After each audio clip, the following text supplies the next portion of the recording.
苏明媚穿书了，从末世穿越而来，穿成英国公府10岁的嫡小姐。开局就是爹失踪，大哥断腿，贵妃姐姐被赐白绫，一睁眼就是抄家流放。一群金色披风、腰间带刀的官兵闯入这座百年簪缨世家的府邸，打破了英国宫上空的宁静。金无畏，皇帝直属亲卫，自天圣建国以来就是令人闻风丧胆的存在。为首的金披风抽出腰间长刀，横刀向天，锋利的刀锋在日光下折射出红烈的白光。格杀勿论4个字，从唇齿间咬出一抹浓烈的血腥与森森戾气。这4字一出，所有人都知道英国公府怕是完了。明媚，娘的小明媚，你可不要吓我。苏明媚回过神，声音虚弱，像小奶猫似的。娘，我没事。苏明媚皱起漂亮的小脸蛋，有点忧愁，头也好疼。小手摸了摸脑门，摸到一手鲜血，一滴鲜血没入掌心红痣中，像是什么被激活一般，幽光一闪而过。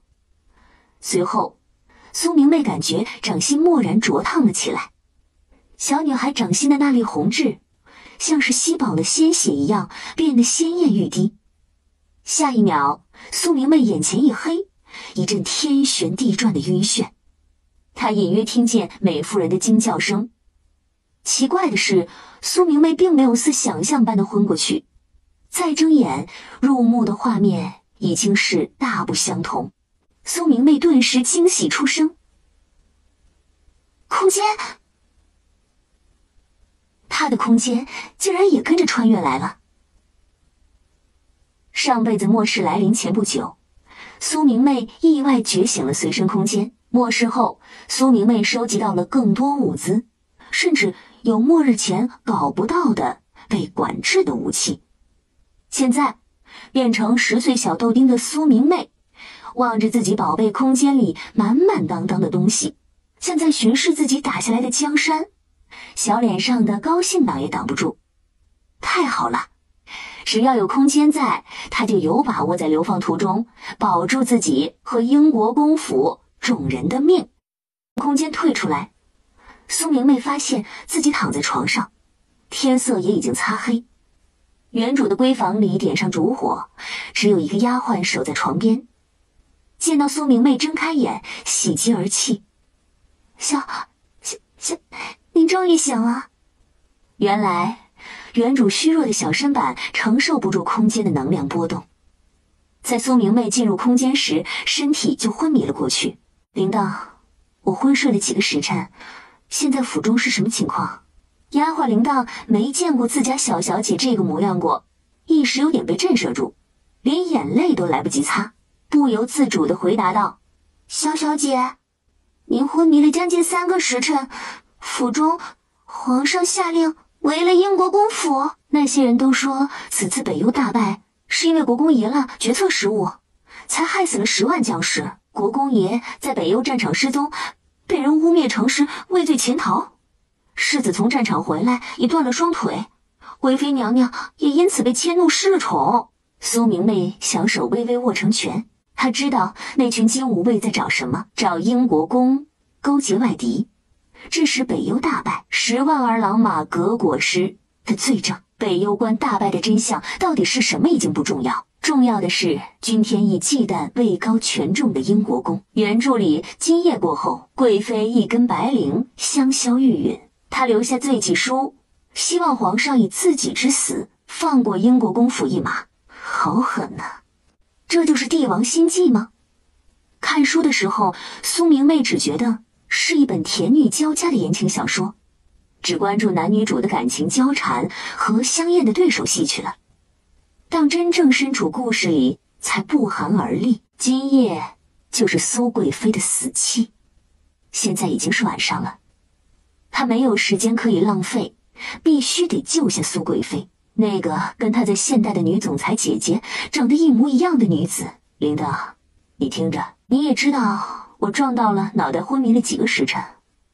其实我在昏迷的时候见到了神仙。古代人信奉鬼神，敬畏仙人。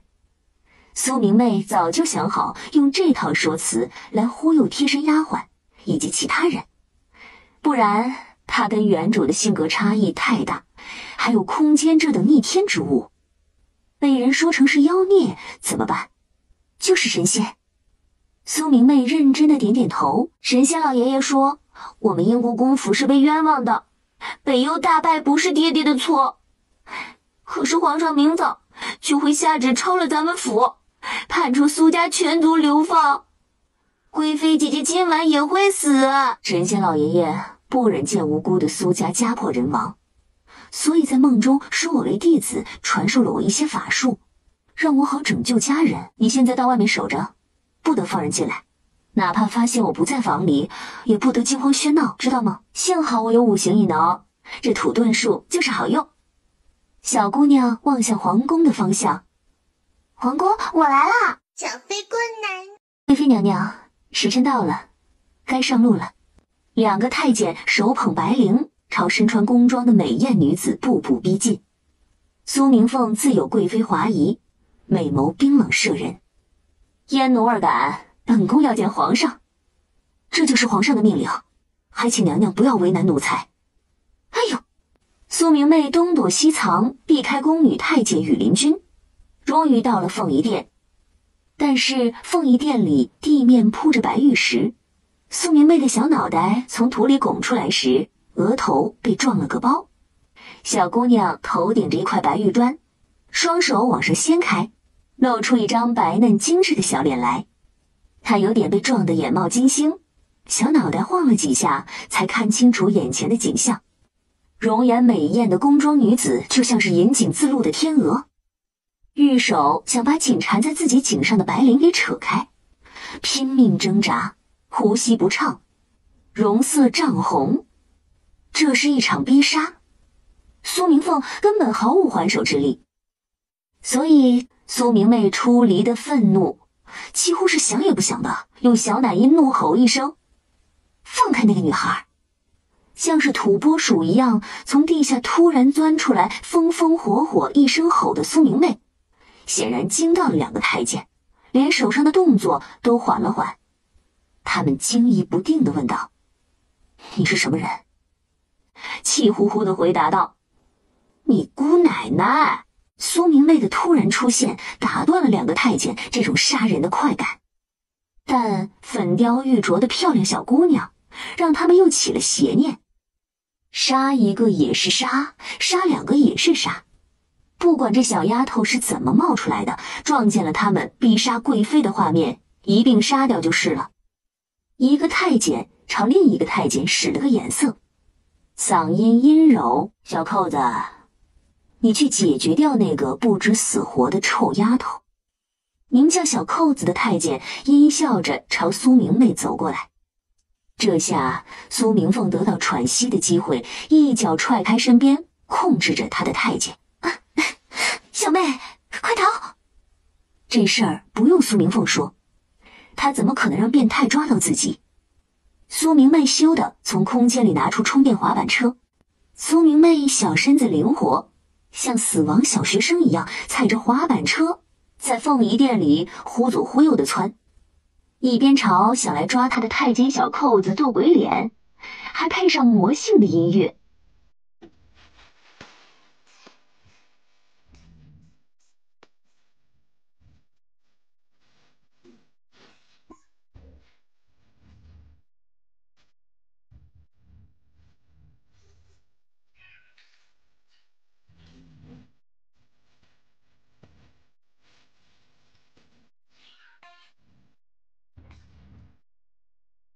苏明媚就像是一条滑不溜手的小泥鳅，小扣子完全被苏明媚溜着玩，连她半片衣角都没有碰到不说，还总是会被地上突然冒出来的坑洼或者像藤蔓一样的东西给绊倒摔跤，整个人被整蛊的狼狈不堪。另一个太监看同伴连个小女娃都搞不定，嘴上轻声骂了句：废物！他比小扣子显然要心狠手辣得多，袖口一抬，甩出几枚泛着幽蓝光芒的银针。苏明凤俏脸微变，大叫一声：“银针有毒，快躲开！”紧接着，苏明凤整个人往前一扑，挡在苏明媚面前。银针上抹了剧毒，毒发得很快。苏明凤玉手推他，嗓音嘶哑：“明媚，你快走，还管我躲什么？逃出去！”苏明媚摇头，大眼汪汪：“姐姐，我不走，我是来救你的，你撑住！”苏明媚白白嫩嫩的指尖凝出一滴稀释后，却依旧泛着淡淡紫金色光芒的灵液，偷偷喂到苏明凤嘴边：“你一定不会有事的。”下一秒，苏明凤吐出一口浓艳到诡异的污血。“咱家先送贵妃娘娘上路吧。”黑衣蒙面的男子突然从宫殿房顶打破琉璃瓦，从天而降，寒光熠熠的软剑从背后刺入，捅穿心脏。被杀的太监倒下去前，挣扎着转过身来，瞪大眼睛，不可置信地伸出一根手指，指着黑衣人说：“你！”砰！身体直挺挺地倒下去，再无声息。随后，黑衣男子收剑，单膝跪地：“对不起，大小姐，凌风来迟。明媚，姐姐看着你走，等你走后，我再与凌风离开。”他起身走到华美的宫灯边，从灯罩里拿出一盏烛台，微微倾斜着将凤仪殿里的帐幔点燃。宫装女子眉目冷艳：“既然要走，那凤仪殿里什么都不必留，只有这样，君天意才会相信他苏明凤死在这场大火里。我们也该走了。”确保苏明凤性命无忧，被叶凌风救下后，苏明媚虽然从凤仪殿的地道钻走，却没有立刻离开皇宫。狗皇帝下旨抄他家，明日整个英国公府都会全族流放北境蛮荒之地，来一趟皇宫不容易。走之前，他当然要好好薅羊毛了。苏明媚承认自己手痒痒了。她先是来到太后的宫里，瑞德太后的慈安宫里可是有不少好东西呢。悄悄遁进慈安宫的苏明媚，望着太后库房里金光闪闪的元宝，箱子都装不下滚落在地上的珍珠玛瑙、玉石，足足有半人高的血珊瑚树，还有玉盒里装着的各种名贵药材，比如千年人参、极品雪莲、500年份、何首乌。眼泪不争气的从嘴角流出来。苏明媚收物资的姿势已经很娴熟了，小手往库房里的金银珠宝上轻轻一挥，宝贝们就被统统收了起来。慧芳，你是否觉得哀家心狠？瑞德太后照着銮镜，带着华贵冰冷假套的手抚上脸庞。可是哀家恨啊，兰妃那个贱人，若不是他夺走先帝的独宠，哀家又怎会在大好的年华独守空闺？后宫又有哪个女人不恨他？所以他的儿子必须死。太坏了！向明媚握拳，竟然让本宝宝听到了，那就绝对不能坐视不理。苏明媚拿出从太后库房里顺手牵羊来的迷烟，在一根小竹管里，苏明媚捏着鼻子点燃，轻轻戳入窗纸，将产生的白色烟雾吹到里面去。没过多久，迷烟就起效果了。瑞德太后轻轻地打了个哈欠，说自己乏了，挥了挥手让嬷嬷退下，很快就灭灯睡下了。苏明媚轻手轻脚走到床榻边，学了2声猫叫。见瑞德太后都没醒，她才嘿嘿一笑，手里变戏法般拿出个电动理发器，然后3下5除2把瑞德太后剃成了个光头。苏明媚借着月光欣赏着自己的作品，看着瑞德太后的光头，她满意的点了点头。你变秃了，也变强了。从前你没得选，但是希望你今后做个好人，从头再来。苏明媚把琉璃宫灯、刺绣屏风、多宝阁和上面的古董花瓶，甚至殿内的桌椅、板凳和床都给搬走了。论扫荡，她可是专业的。最后，苏明媚来到狗皇帝的龙潜宫，没想到女主也在。月儿，朕终于能够正大光明迎娶你为后了。苏明媚无言。本宝宝的眼瞎了。她薅光皇帝的小金库后，又跑到宫里的药园，将名贵的药材祸害了个遍，连药园正栽种的也都连根带泥拔出来，移植到空间的空地上。然后苏明媚换上顺来的小太监衣服，成功混进御膳房。蒸笼上蒸糕点面食，灶台上炖着各种补汤，以便主子想吃什么都能随时吃到。哈斯哈斯，苏明媚的眼泪不争气地从嘴角流出来。胭脂鹅脯，看起来好好吃，收。糖蒸酥酪，收。极品燕窝粥，继续收。就连给宫女太监们蒸的馒头，她都没有放过，都是热气腾腾、新鲜出炉的东西，存入空间就能随时取出来享用，简直太欢乐了。哎，我炖的燕窝呢？刚刚还在这儿呢，怎么突然不见了？是不是有人偷吃了？好大的胆子，那可是太后娘娘的东西。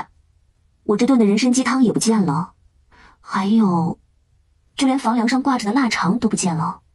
咱们御膳房该不会是闹鬼吧？谁都没有注意到趁乱溜走的苏明媚。她咬了口包子，离开了御膳房，深藏功与名。皇宫也算是差点被她给搬空了。苏明媚啃完包子，拍拍手，看了眼天色，觉得差不多可以收工了。可是她实在对皇宫不太熟悉，原本想出宫，竟然不知怎么回事摸到了冷宫，还撞见了一场行凶。太监从背后将一个锦衣男孩打晕，推入水井中。扑通！这太监显然没杀过人，手和身体都吓得颤抖，在水井边上跪下来，磕了几个头，飞快地说：“殿下，别怪奴才狠心，要怪就怪你命不好吧？谁叫您投生在了兰妃的肚子里，冤有头债有主，您死后下了黄泉，可别恨错了人。要寻仇索命，就找太后吧，是太后娘娘让奴才这么做的。”然后便头也不回地跑了。藤蔓宛如有生命般灵活地探入井中，缠在落水男孩的腰上，将他从古井中踢溜了上来。被放在铺满枯枝落叶地上的男孩浑身湿透，下意识呛出一口水来。苏明媚步履轻盈走近，打量着被他救下的人。哇，是个漂亮的小正太。以苏明媚的眼光来看，等再过个几年，必定是那种斯曼美少年。颜狗苏明媚顿时觉得自己救得不亏，否则世上就少了一个美少年了。他好像是兰妃之子，九皇子吧？原著里写，先帝中年在宫外遇到一平民女子，不顾她身份低微，带回宫中册封兰妃，从此兰妃独宠。很快，兰妃有孕，帝心大悦，曾言道，若是兰妃生了儿子，必定为太子。因为这句话，兰妃在生产时被人暗害，最终兰妃过世，留下九皇子。大妃弥留前拉着先帝的手，要他好好照顾护住自己的孩子，不要让他做太子。先帝深情，兰妃死后，他的身体就每况愈下，在九皇子才只有8岁时就赫然薨逝，留下这么一个没有自保能力的小少年独自在人世。可以说，如果先帝没有早死，如果九皇子已经成人，那么今天天圣国的皇位或许还轮不到君天一来做。君子臣猛然咳嗽，醒了过来，刚睁开眼就见到女孩漂亮白嫩的小脸凑了上来，明亮晶莹清透的大眼闪过一抹喜色，语气也充满了欢快。你终于醒了，再不醒我都准备给你做人工呼吸啦。人工呼吸？那是什么？还有，你是谁？我叫苏明媚。她脆生生的道。你呢？我叫君子臣。子与臣在古代都是帝王的专属，就从名字上来看，就能知道先帝对这个儿子的期许。难怪他会成为新帝和太后的眼中钉，欲除之而后快了。今天他能救君子臣一次，但他很快就要随英国公府流放，未必能救得了他第2次。苏明媚漂亮诱人的杏眸突然 bling bling 的闪，开口问道：“小可爱，你愿不愿意跟我走啊？”明媚突然灵光一闪，才冒出这么个念头：“小可爱，跟我一起走吗？虽然明天英国公府就要被流放了，累是累了点，但至少不会没命啊。”男孩漂亮的脸颊略微严肃地鼓起来，瑞德太后那边已经坐不住，迫不及待地想要他的性命了。虽说这次是瑞德太后幕后主使，可谁又知道里面会不会也有他的好六哥的意思呢？君子臣轻轻地嗯了一声，嗓音稚嫩道：“我跟姐姐一起走。”哇，好可爱！苏明媚顿时星星眼，爪子也忍不住蹂躏上男孩白嫩精致的脸蛋。我也不想的，可是他叫我姐姐。那我们快离开吧。苏明媚终于停下手，想起还有正事要做。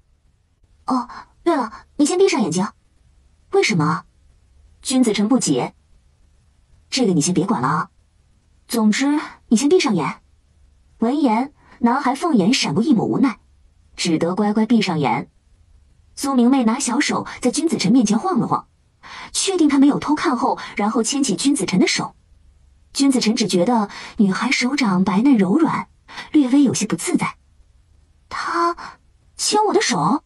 天圣国虽然民风开放，对女子并无前朝那样苛刻，要求闺秀们大门不出二门不迈，但也是有男女之防，男女授受不亲这一说的。男女8岁不同席，他今年都已经9岁了，不由于女孩子如此亲密的。可是女孩清嫩绵软的声音在耳边响起，她说：“不要害怕，一定要抓紧我的手哦。”3、2、1，掩在暗处的墨子衣上暗昧，眼见九皇子殿下突然消失，飞快的持剑落地，手碰到君子臣刚才消失的地面，探查看看有没有密道。但古井旁边除了层层叠叠的枯枝落叶，哪里有什么暗道？待确定君子臣是真的突然消失后，墨子衣上的暗卫这下彻底变了脸色，难得惊慌地叫了声：“殿下！”好啦，你可以睁眼了。君子臣慢慢地睁开眼，入目是一间女孩的闺房。这里是苏明媚眨眨眼，英国公府啊！君子臣睫毛轻颤，黑白分明的凤眸露出一抹震惊的色彩。小小姐，您终于回来了。然后铃铛看见了自家小小姐身边站着的容貌漂亮的锦衣男孩。小小姐，这位是苏明媚给铃铛介绍，他是我的朋友，小小姐的朋友，也是仙人吧？不知宫里贵妃娘娘如何了？话音未落，松鹤堂外面传来一道女童稚嫩的声音，脆生生的，如同暗夜里开出的石榴花。祖母不要担心，大姐姐没事儿。兰氏惊讶：“明媚，你怎么过来了啊？”苏明媚小手牵着君子臣，甜甜的叫人：“祖母，娘亲，22时。”好孩子，快过来，让祖母看看，今日吓着你了吧？苏老夫人抱着小孙女，一抬头看见面前站着个容貌漂亮、气质尊贵的男孩，只觉得分外眼熟。你是？脑海里一阵电光火石，苏老夫人认出君子臣的身份，连忙起身见礼。老身见过九殿下，见过九殿下。老夫人不必多礼，各位请起吧。苏老夫人开口问：“九殿下缘何在此？可是宫里有什么旨意？”君子臣抿了抿唇，望了一眼苏明媚。祖母，小臣是我带回来的啦。兰氏略微好笑。明媚莫要胡说，九殿下在皇宫，你又没离开过府里，怎么能将九殿下从宫中带出来？苏明媚扬起漂亮的小脸蛋，撅起粉嘟嘟的唇瓣，故作天真的道：“娘亲可不要瞧不起人，我现在可是神仙弟子，神仙老爷爷教了我法术的。”听到苏明媚偷偷潜入皇宫，撞见太监，想杀苏明凤，兰氏一颗心都紧紧揪了起来。娘娘，贵妃娘娘她没事吧？眼见美人娘亲都要晕过去，苏明媚连忙道：“有我在，肯定不会让大姐姐有事啦。她已经被凌风哥哥救下了，现在不好回家，等过段时间我们就会重逢的。”老夫人慈祥苍老的脸庞，表情严肃，沉声叮嘱儿子与2个儿媳：“明媚年纪小，还不知道此事紧要，你们身为长辈，却应该了解。以后咱们心知肚明就行，万不可对外人提起，免得给明媚招来祸端，知道了吗？儿媳省的，儿子明白。今夜之事入我们耳，止于我们口，也请九殿下为明媚保密。”老夫人别这样，我不会往外说的。苏老夫人问：“明媚，咱们苏家明日真的会被抄家流放？苏明媚用力的点头。没错，神仙老爷爷在梦中告诉我的。苏老夫人怅然叹息，一下子像是苍老了数十岁。没想到咱们苏家还是走到了这一步。他很快振作起来，打起精神安慰众人。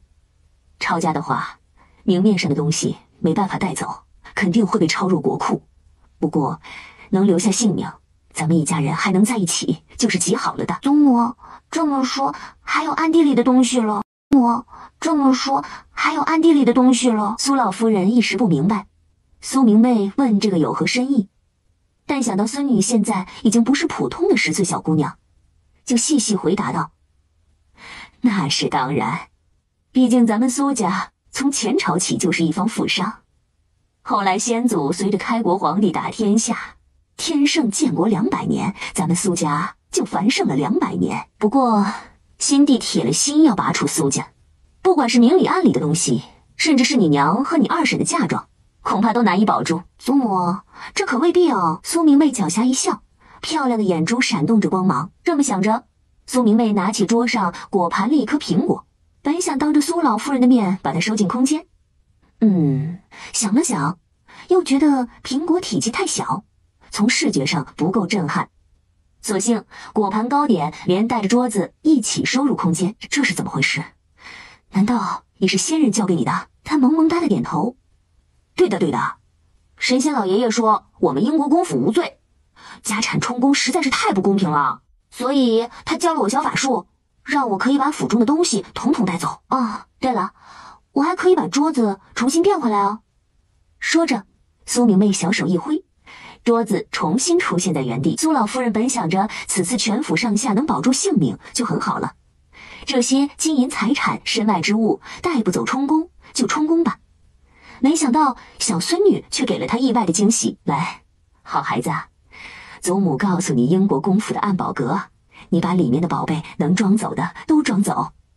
兰氏也道，还有娘的嫁妆，明媚你也给带上，那都是你外祖家辛苦赚的银子，从没有贪没过百姓的一分一厘，凭什么便宜了别人？苏印白咳嗽了几声，握住妻子楚婉的手，温柔地望向侄女，出声请求道：明媚，也烦请你帮忙把二房的东西收起来，别的倒不打紧，主要是你二婶的嫁妆是她已经过世的母亲留给她的。苏明媚当然点头，放心，一个一个来，保证一针一线都不落下。龙头拐杖在地上跺了跺，提醒道：也不能太过分，至少留点，不然明天不好应付金无畏。知道了，祖母。苏明媚牵起君子臣的手，那我跟小常一起去了。部分宝贝都被苏明媚给收走，放进空间的时候划分了区域。不得不说，她美人娘和二婶果然不愧一个是豪商之女，一个是皇家郡主，一些宝贝看得她都流口水。府里明面上的东西收得差不多了之后，苏明媚朝君子臣眨眨眼，走，我们去下一个地方。暗宝阁才是苏家世代积攒的宝藏的真正所在之地，它建在英国公府的碧波湖下，古金亭的假山是唯一的入口。进入假山前，苏明媚最后再向君子臣确认一遍：小程，你真的不跟我一起下去吗？乖巧地摇了摇头。不了，那是国公府的密地，我一个外人不好去的，我在这里等姐姐就好。苏明媚从空间里拿出一袋红色的零食，塞到君子臣怀里。那你在这儿乖乖等我哦，饿了就吃点旺仔小馒头吧，很好吃的。小皇子点头。就在君子臣拿旺仔小馒头不知该如何办的时候，一道几乎融入夜色的墨紫衣上的身影，像是一朵墨烟暗蓝般从天上鬼魅飘下，轻盈地落在君子臣身后，恭敬垂手，单膝跪地。属下来迟，请殿下恕罪。你起来吧，过来帮本殿把这个打开。安一，弄丢了殿下的踪迹，险些让殿下陷入险境。这么严重的失职，就这么轻描淡写的过了？哪怕追究起来，应该被罚的人是他。安一也不禁心里冒出2个字：就这。在小皇子吃着旺仔小馒头的时候，苏明媚已经来到建立在湖心亭下的暗宝阁。世家积攒了100年的财富，真是令人见之目瞪口呆的程度，就连脚底下都是散落的黄金与宝石。因为英国公府掌握兵权，历代英国公都是好武之人，暗宝阁里还收藏了许许多多的名兵利器，还有几块令牌，不知道做什么用的。反正只要是暗宝阁里的东西，苏明媚一律收走。等久了吧？苏明媚朝君子臣走过去，君子臣摇了摇头，没有很久，姐姐动作很快，也就够她吩咐了紫衣卫一些事情，她就上来了。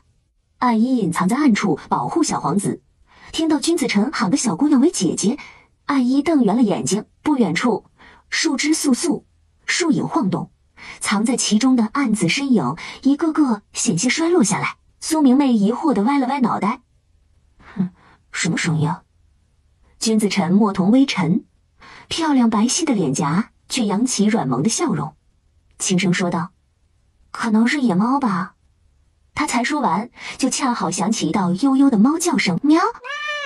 一夜过去的极快，苏明媚又独自偷偷去过一趟外面。东方将明的时候，才满载而归的回来。这一次，英国公没有能被安上通敌卖国的罪名，因为君天意事先准备好的证据不翼而飞了。奉天承运，皇帝诏曰：英国公苏镇北督军不利，致使北境沦陷，10万定北军尽数覆灭。现今褫夺英国公爵位，其族人流放千里，查抄家产以告慰英灵。钦此老夫人接旨吧。苏明媚换上了丫鬟的衣裳，她跟改头换面的小皇子跪在一群苏家人当中，也不起眼。苏明媚偷偷翻了个白眼，用只有2个人能听见的声音，小声逼逼道：“逼人去死，还得让人谢旨，就离谱。”听到苏明媚的嘀咕，她觉得甚是可爱，就像是上课背着老师偷偷讲小话一般，低声回道：“没有办法，雷霆雨露皆是君恩，自古以来都是君养臣死，臣不得不死。”哼，这个规矩也太不人性了，能活着谁又愿意死啊？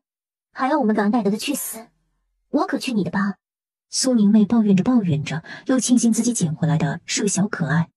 幸好小臣，你跟君天意那个狗皇帝不一样。君子臣抿了抿唇瓣，墨瞳里闪过一抹烈焰幽光，微不可闻的声音说了句：“明媚，其实我也不是什么好人的。”啊，小臣，你刚刚说什么？没什么，姐姐，那个太监在看我们呢。苏明媚一听，立刻把脑袋转回去，乖乖低好。苏老夫人上前一步，从宣旨太监手里接过圣旨，身姿不卑不亢。老身谢主隆恩。原书里，苏老夫人拄着龙头拐杖，身穿1品诰命服，等来了这道圣旨。他老人家风光傲气了一辈子，不堪受辱，在官兵扒去他身上的诰命夫人服的时候，大喊苍天不公，苏家无罪，然后一头撞死在英国公府的石狮子上。但苏老夫人的死也没能改变英国公府众人被流放的命运。现在苏明媚算是变相救下苏老夫人，让她免于死亡。他们一家人好好在一起，活着必定有希望。